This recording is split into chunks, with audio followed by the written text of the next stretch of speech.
quartz started to vibrate, rising into the air like a shimmering, deadly mist.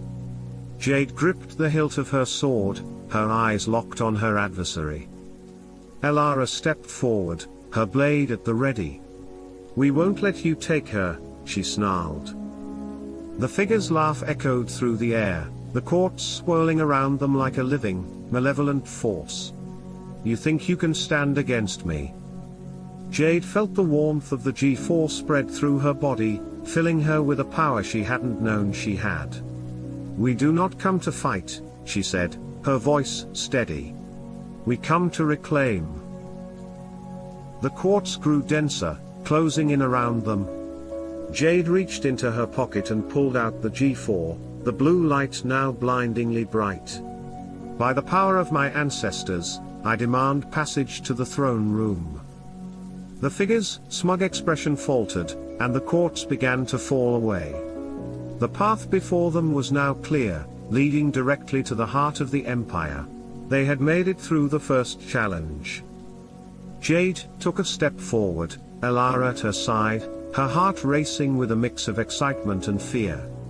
She could feel the soul of her homeland calling out to her, begging for salvation. With every step she took, the blue glow grew stronger, and she knew that she was on the right path.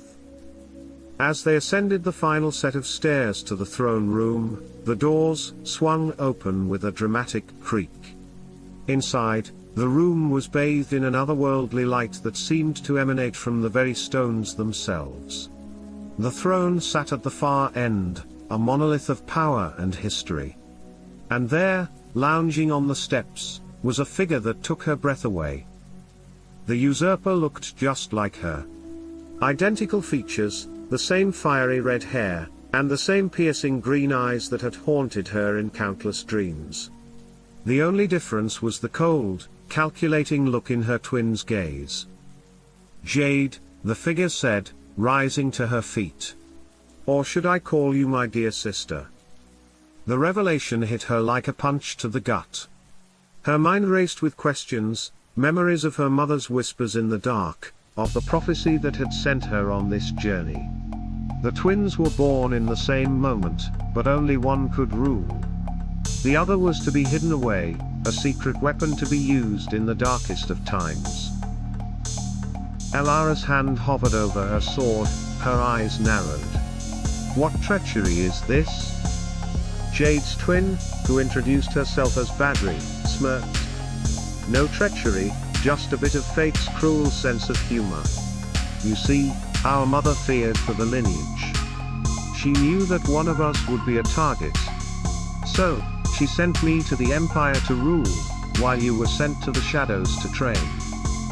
The room grew silent, the air thick with unspoken accusations and the weight of their shared heritage. The G4 in Jade's pocket pulsed with energy, as if it too understood the gravity of the situation. "You were never meant to find me," Badri continued. "But here you are, ready to take what you believe is yours. Tell me, Jade, do you think you have what it takes to dethrone an emperor?" Jade's grip on the sword tightened. "You're not my sister," she spat. "You're a monster who stole my birthright." Badri tilted her head, a sly smile playing on her lips. "And what do you think you're going to do about it?" The air grew heavy with the anticipation of conflict, the very essence of their destinies clashing like two unstoppable forces. Jade felt the power of the G4 surging through her, filling her with a strength she hadn't felt in years. "You're wrong," she said, her voice steady. "I didn't come to fight you. I came to save you." The twins stared at each other, the tension palpable. Then, with a sudden burst of speed, Badri lunged, her sword a crimson blur. Jade's instincts took over, and she met the attack with one of her own, their blades ringing out in a clash of steel. But even as they danced in the ancient dance of combat, Jade searched for the spark of goodness she knew still existed in her sister. The prophecy had foretold a union of the soul heirs, not a battle to the death. "We can end this now," she panted, her blade pressing against Badri's throat.